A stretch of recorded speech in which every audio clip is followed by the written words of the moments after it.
Kehadiran kita semua adalah bukti bahawa kasih sayang dan keprihatinan masyarakat terhadap pesakit kanser kanak-kanak tidak pernah luntur.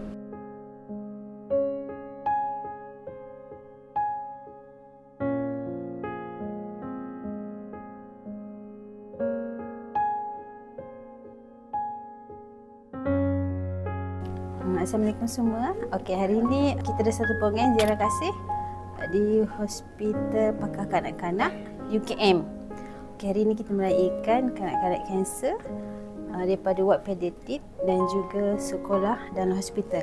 Okey, kat sini adalah tempat ni yang saya duduk sekarang adalah sekolah dalam hospital di bawah KPM. Ni adalah bilik darjah diorang lah. Jadi kita tengok hasil-hasil kerja diorang ni. Apa yang diorang buat ni.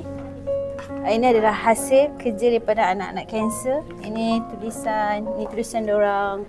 Ni hasil warna kreativiti diorang. Ini adalah kelas dia lah, kelas belajar. Diorang sakit tapi diorang tetap boleh teruskan pembelajaran dia sebab ada cikgu-cikgu yang ajar mereka lah. Sebelum kita pergi ke ward pediatrik, kita pergi kat sinilah dulu.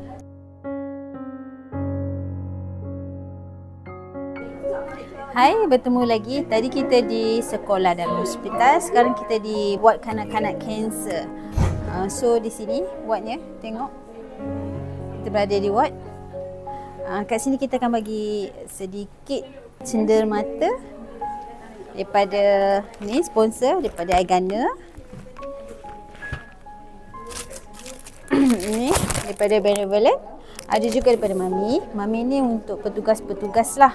Petugas-petugas hospital, doktor, nurse. Okey. Kita ada juga sumbangan daripada Puspanita KPM bagi untuk pesakit dan juga family lah. So di sinilah tempat rawatan untuk kanser kanak-kanak. So hari ni kita berpeluang mendekati mereka, mendengar, bercerita, mendalami apa perasaan mereka. So di kesempatan ini, saya ingin mengucapkan ribuan terima kasih kepada pihak Hospital UKM dengan kerja-kerja sama daripada Agana, daripada Cancer Care, daripada Puspanita KPM dan juga ada sponsor-sponsor yang terlibat lah yang menjayakan program ini. So kita harapkan anak-anak di sini diberikan kekuatan, sihat, boleh keluar, boleh tersenyum.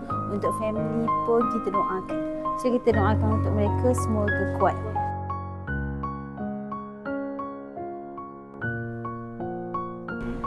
Tuan nak tanya, apa pendapat Tuan tentang program ziarah kasih ini, harapan dan juga untuk kedepannya?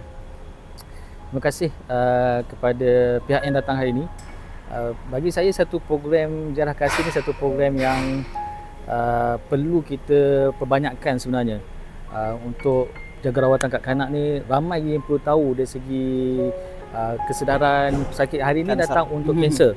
Right, hari kanser ni sebenarnya ramai tak yang ambil terlalu ringan tentang kanser kan, tapi program ziarah kasih hari ni saya ucapkan terima kasih di atas penganjur datang yang sudi bawa dan baliklah ke tempat tonton balik di ruang sana untuk berkongsikan apa yang kita cerita hari ni. And again, spread your love, spread the story bahawa kita ada sebenarnya agensi-agensi lain yang pihak-pihak luar sebenarnya nak datang ke hospital tapi tak ada peluang. Ya, tak ada jadi peluang. sebenarnya atau mereka belum tahu juga. Belum tahu. Jadi kami ini memberi ruang kepada mereka untuk datang. And tolonglah bagi kita yang lain datanglah sini. Lagi banyak tonton datang sini. Like, kita macam saya kata tadi bukan kita nak heal dia punya sakit kanser anak-anak kita saja, tapi the emotion of parent tu sebenarnya. Bila kita ada sokongan, support system yang bagus daripada pihak NGO, daripada pihak lembaga sosial yang lain, itu sudah cukup memberi maklum balas kepada ibu bapa sakit itu sendiri bahawa ada orang peduli cakna dengan penyakit kanser ni. Jadi dengan ziarah kasih ni, kita mungkin ada ziarah kasih V2, V3, atau mungkin ada program-program daripada pihak NGO yang lain yang boleh datang. Jadi contoh yang pihak NGO ini buat akan jadi satu benchmark pada NGO yang lain. Kalau you boleh datang lagi 30 orang, you boleh datang lagi 60 orang. macam tu. Jadi kita harapkanlah benda ni terus diperkasakanlah akan datang. Baik, terima kasih. Sama. Terima kasih semua.